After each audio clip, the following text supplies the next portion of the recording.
আন্দোলন রয়েছে, যারা সমস্যার মধ্যে সমস্যা অনেকদিন ধরে ফেস করছে তাদের জন্য, কিন্তু যারা সমস্যার কথা বলতে পারছে না তাদেরকে নিয়ে কেউ ভাবতে পারছে না। এই যে আমাদের বিভিন্ন নিউজ চ্যানেল, পেপার বা বিভিন্ন জায়গাতে নারী ধর্ষণ, নারীর সাথে অত্যাচার, ডোমেস্টিক ভায়োলেন্স নিয়ে এত রকম কেসেস হচ্ছে, তো সবাই বলছে যে এখনো পুরুষ শাসিত সমাজ চলছে এবং নারীরাই অত্যাচারিত হচ্ছে। কেন এটা বেশি বলা হচ্ছে? কারণ পুরুষদের সাথে কি হচ্ছে সেটা সবাই জানতে পারছে বা পুরুষরা বলতে পারছে। আমি আমার পার্সোনাল লাইফে এবং আমার ক্যারিয়ারের ক্ষেত্রে আমার কাছে তো পুরুষ এবং নারী, বাচ্চা, বড় সব রকম মানুষেরাই আমাদের কাছে আসে। তো তাদের মধ্যে আমরা এরকম অনেক কেসেস পাই যারা রীতিমতো তারাও কিন্তু ডোমেস্টিক ভায়োলেন্স ফেস করেছে। বাচ্চা আছে যারা কখনো না কখনো মলেস্টেশন ফেস করেছে। অনেকে বলবে যে পুরুষ ধর্ষণ হয় না, এটা সম্পূর্ণ ভুল কথা। হয়তো নারী ধর্ষণ বেশি হয় কিন্তু পুরুষ ধর্ষণও হয়। তারা বলতে পারে না, কি বলবে, কাকে বলবে, সবাই হাসবে যে পুরুষের আবার কিসের ধর্ষণ। তো বিষয়টা ঘর থেকেই শুরু হয়।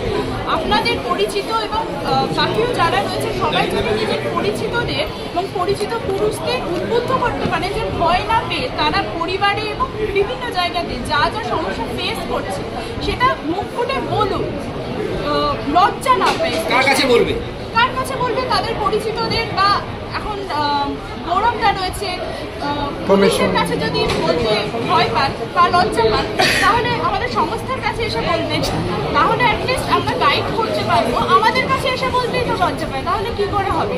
তো আর আরেকটা কথা খেয়াল রাখতে হবে, সেটা হচ্ছে নারীবাদ আর পুরুষবাদের সাথে কিন্তু নারী অধিকার এবং পুরুষ অধিকারের সম্পর্ক নেই। নারীবাদ এবং পুরুষবাদ ম্যাক্সিমাম টাইম এখন যেটা হয়েছে, সবসময় পুরুষবাদ মানে পুরুষ একমাত্র সঠিক, নারীবাদ মানে নারী একমাত্র সঠিক। কিন্তু অধিকার আন্দোলনটা কিন্তু সেটা নিয়ে নয়। নারীদের সাথে যে অত্যাচার হচ্ছে, যে ভুল হচ্ছে, সেইগুলো নিয়ে নারী আন্দোলন, নারী অধিকার, যাতে নারী এবং পুরুষ সমানভাবে সমস্ত কিছু পেয়ে থাকে।